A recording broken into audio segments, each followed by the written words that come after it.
Hallo julle, hierso is julle leerpapiere vir Afrikaans huistol.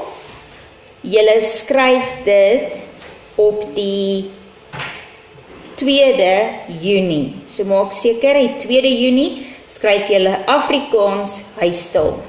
Kyk, kom ons begin gou met die eerste afdeling. Ek gaan so 'n bietjie ingaan dat julle mooi kan sien. Jou eerste afdeling gaan wees 'n begripstoets. Nou, 'n begripstoets is 'n lekker manier om maklike punte bymekaar te maak, want daar's 'n leesstuk en jy kry die meeste van die antwoorde in jou leesstuk as jy net mooi gaan lees. Gaan kyk, lees jy jou leesstuk deur, gaan na jou vragies toe, lees jou vrae ordentlik deur, gaan terug en gaan lees weer jou leesstuk. En dan kan jy 'n highlighter, 'n kleurpen, 'n potlood, enigiets gebruik om die antwoorde van die vrae te gaan onderstreep of te highlight om dit vir jou makliker te maak. Jy hoef nie dit in presies dieselfde woorde te skryf as wat die leesstuk dit gee nie, behalwe as die vraag vir jou sê, skryf dit net so uit die storie uit. Anderste gaan soek ek net, het jy iewerste in jou antwoord die regte antwoord in jou sinnetjie wat jy geskryf het. Onthou met 'n begripstoets, skryf eerder te veel as wat jy te min skryf. Met 'n begripstoets moet jy nie haastig wees nie. Moenie dink jy gaan gou hierdie leesstuk deur sommer vlug lees en scan en dan sê jy okay nie. Gaan lees, doen moeite. Daarso sê ek vir jou by die tweede kolletjie. Onderstreep die vraagwoorde. Waarom, hoekom, wanneer? Gaan kyk asseblief na hoeveel punte dit tel. As jy 'n vraag is en hy 3 punte wat hy voortel, dan kan jy nie net vir my een sin skryf nie. Maak seker dan jy ten minste 3 antwoorde binne in jou antwoordsin. Kyk, antwoord in volsinne, so jy kan nie net vir my een woordjie antwoorde skryf nie. En dan soms is daar vrae wat se antwoorde nie in die leesstuk is nie. Vir sulke vrae moet jy self die antwoord uitdink. So dis sodat jy so 'n bietjie kreatief kan wees. Jy moet kreatief kan dink sodat jy kan weet jy verstaan wat in hierdie storie aangaan en jy kan redeneer. Jy kan nie vir 'n begripstoets leer nie, maar jy kan wel oefen. Laai begripstoetse van die internet af en oefen dit sodat jy kan leer hoe die vraag geantwoord word en hoe om dit te beantwoord. Okay, so maak seker as jy jou begripstoets kry, vat tyd hierin, hierdie is 'n lekker manier om vir jou goeie punte te kry. Dan gaan ons na die volgende een toe en hier's taal. Okay, so hierdie is leerwerk wat jy moet ken, jy moet seker wees jy verstaan wat hier aangaan. Dis eerstens jou lees- en skryftekens. Ons moet lees- en skryftekens gebruik, sodat dit vir die persoon is wat dit lees en kan makliker verstaan wat daar is, sodat ons weet waar moet ons stop, hoe om die woord uit te spreek, waarom dalk ons stem te verander, en dit verander ook jou uitspraak en hoe dit gespel word. Kyk, dan het ek daar vir jou so 'n kolommetjie wat lees- en skryftekens wat sirsment skryf, so dis 'n punt, 'n vraagteken, 'n uitroepteken, koppelteken, aandagstreep, hakkies, 'n kappie, soos op die woordjie môre en wêreld. Afkappingstekens is soos wanneer ons skryf, meer as een ma is maas. Maar as ons nie 'n afkappingstekens gaan skryf nie, gaan ons staan mas. So jy moet langs die A 'n afkappingsteken hê met 'n S, dis waarvoor die afkappingsteken is. 'n kommapunt, 'n dubbelpunt, aanhalingstekens en 'n komma. Okay, dan verduidelik ek net vir jou hieronder, waar gebruik jy dit? So 'n punt is nie net aan die einde van die sin nie. Dit word ook gebruik wanneer woorde afgekort word, soos byvoorbeeld hierdie DMV staan vir deur middel van.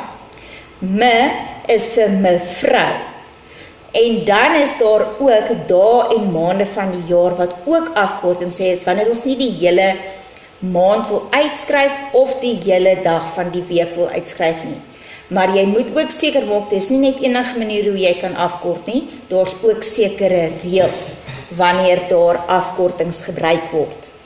'n vraagteken word aan die einde van 'n sin wat 'n vraag vra. Dit vervang die punt, so hy het nie al twee nie.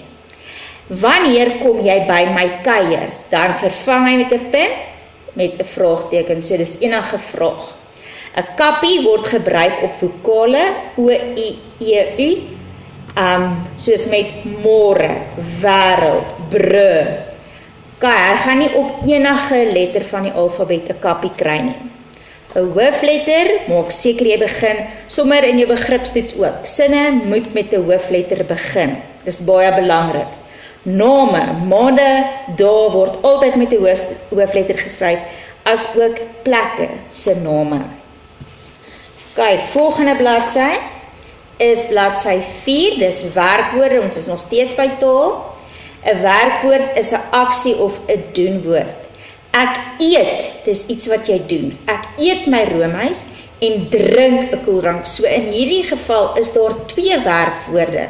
So dit is nie te sê dat 'n sin net 1 werkwoord kan hê of 2 nie, daar kan 'n aantal hoeveelheid wees. So maak seker dis iets wat jy doen. Maar kyk by hierdie derde sinnetjie, Abby maak vir juffrou lekker warm koffie. Dis moeiliker, dis 'n bietjie 'n moeiliker werkwoord, want dit sê nie spesifiek soos ek doen, ek hardloop, ek doen, ek eet nie, dis maak. En dan, so jy moet gaan soek wat jou werkwoordjie is. Selfstandige naamwoorde, dis 'n lekker enetjie, ons het hom ook lekker saam in die klas gedoen, met baie voorbeelde. Selfstandige naamwoorde, dat jy eie name kry, eie naam, nou eie is joune, so onthou dit so, dis my eie naam, so enige iets wat ek met my eie is, jou naam word met 'n hoofletter gespel. Plekke se name, provinsie se name, lande se name word met hoofletters geskryf. Soortname, of om dit bietjie makliker te maak, is voorwerpe. Hulle het nie hoofletters nie, so maak seker, net die eie name het hoofletters. Voorwerpe is goed wat jy aan kan vat, wat jy kan sien, wat jy 'n meervoud, ons gaan nou daarby kom. So bank, kind, baba, sien, hulle is nie name nie, so hulle word met 'n klein letter gespel, maar hulle is steeds 'n selfstandige naamwoord. Sker, perd, ensovoorts. Dan het ons versamelname, en het ek nog in die klas vir julle gesê, 'n versamelnaam is in plaas daarvan om te sê baie van iets, gee ons 'n naam voor. In plaas daarvan om te sê daar's baie beeste in die veld, sê ons daar's 'n trop beeste. Daar's nie net baie bye in die korf nie, dis 'n swerm bye. Die een wat ons in die klas gedoen het, dis nie baie visse wat daar rondswem nie, dis 'n hele skool visse wat saam swem. Hoe ken ek selfstandige naamwoorde uit? Onthou die volgende, en maak vir jou hier so 'n lekker knoopie in jou kop, sodat jy dit kan onthou. Hierdie is om te toets of dit 'n selfstandige naamwoord is. Kan ek 'n meervoud maak? Ja. Stoel, stoele. Kan ek dit 'n verkleining maak? Stoel, stoeltjie. Ja. So, maar hy het nie altyd al hierdie vereistes nodig nie. Want, byvoorbeeld, hulle het soms 'n geslag, koning en koningin. Sien, dis 'n geslag, maar ek kan nie hom 'n meervoud, of ek kan sê konings, koningkie. Hy kan ook so wees. Maar stoel het byvoorbeeld nie 'n manlike en vroulike vorm nie. So hy val nie in daai kategorie nie, alhoewel hy nog steeds 'n selfstandige naamwoord is. Jy kan die of 'n, dis jou 2 lidwoorde, jy kan dit vooraan sit. 'n stoel, die stoel, 'n koning, die koningin, 'n bank, die kind. Ja, kom ek gaan dit net tot daar los. Kyk, want dit gaan nie werk met 'n eie naam nie, want dit is, jy kan nie 'n of die vooraan sit nie, want dit is 'n naam wat met 'n hoofletter gespel word, en dit is vanselfsprekend 'n selfstandige naamwoord. Die maklikste toets om te doen is om uit te vind of 'n woord 'n selfstandige naamwoord is om te kyk of hy 'n meervoud het. Okay, so daar's ons 'n lekker wenkie vir jou. Kyk na die volgende voorbeelde, dan is daar vir jou 'n blokkie. Onthou, hoofletters, eie name. Goeders wat voorwerpe is, kat, bal, hond, dit is soortname, voorwerpe. En dan versamelname, skoolvisse, tropleeu's, swermbye. OK, bladsy 6. Hier het ek vir jou klaar in 'n kolom gesit, so jy kan 'n bietjie daarna gaan kyk. Dan doen ons tydsvorme. So tydvorme is as ons 'n sin lees, in watse tyd val dit. So tyd, is dit vandag, tyd, is dit gister, tyd, is dit môre. Maar ons gaan net 2 doen. Ons doen teenwoordige tyd, teenwoordig. Dink daaraan as iemand vra, is hulle teenwoordig, is hulle hier, is dit nou? Dan is dit iets wat nou gebeur. Teenwoordig is nou. 'n voorbeeld, daar kan jy jouself gaan lees. Ek het vir die eerste sin gegee in verlede tyd.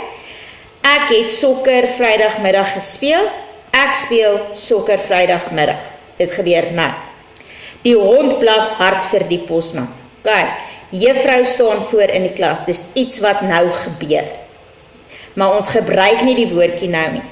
Ek is besig om vir jou hierdie leerpapiere te lees. So dis iets wat nou gebeur, teenwoordige tyd. Dan kry ons verlede tyd. Verlede tyd vertel van iets wat reeds gebeur het. Dis in die verlede. Jy voeg die woordjie het by jou sin en voor jou werkwoord. OK, ek speel met my speelgoed in die kamer. Ek het met my speelgoed in die kamer gespeel. So jou werkwoordjie kry die En as jy mooi kyk hierso, val die werkwoord, nadat ek die bygesit het, aan die einde van die sin. Juffrou het vir my die werk gelees. Kyk, bladsy 7 is vir jouself 'n oefening. Skryf die sinne met die korrekte leestekens, onthou hoofletters by name, onthou 'n punt aan die einde van die sin, onthou kommas, kyk hierso, Mia se ma stuur haar om melk, brood, konfyt en botter te koop, daar kort iets. Ons gaan nie sê melk en brood en konfyt nie, ons maak kommas. OK, en onthou as dit 'n vraagie is, vraagteken, uitroepteken en punte. Onderstreep die werkwoord in elke sin, die doenwoordjie, die kat hardloop by die boom op, Josh speel met sy karretjies, Yukara se ma ry 'n mooi kar, ons gaan vanaand lekker koek eet vir my verjaarsdag, Maronique teken die mooiste prente. OK, onderstreep daar die werkwoorde. Bladsy 8, ons is amper klaar, is nog steeds jou oefeningkies, onderstreep die selfstandige naamwoord, so jy gaan lees, kyk bietjie wat is jou selfstandige naamwoorde, daar kan meer as een in 'n sin wees. Skryf die volgende sinne oor in teenwoordige tyd. Wat is teenwoordige tyd? Dis wat nou gebeur. Aiden het rugby gespeel Vrydag. Aiden speel Vrydag rugby. OK. So onthou, dis iets wat nou gebeur. Dan die volgende een, skryf die volgende sinne oor in verlede tyd. Franco eet sy middagete by die huis. Franco, daar moet 'n het inkom. En wat is jou werkwoord? Eet, so eet met 'n gekry. Franco het sy middagete by die huis geëet. Kyk, en dan daai laaste enetjie van Ashley speel netbal kan jy ook self doen. En so kom ons by die laaste bladsy. Weereens, ons is nog steeds besig met verlede tyd. Jou 2 sinnetjies, verander dit, onthou om 'n het by te sit en onthou om by jou werkwoord 'n te sit en hy kom aan die einde van die sin. OK julle, sterkte vir die eksamen, lekker leer.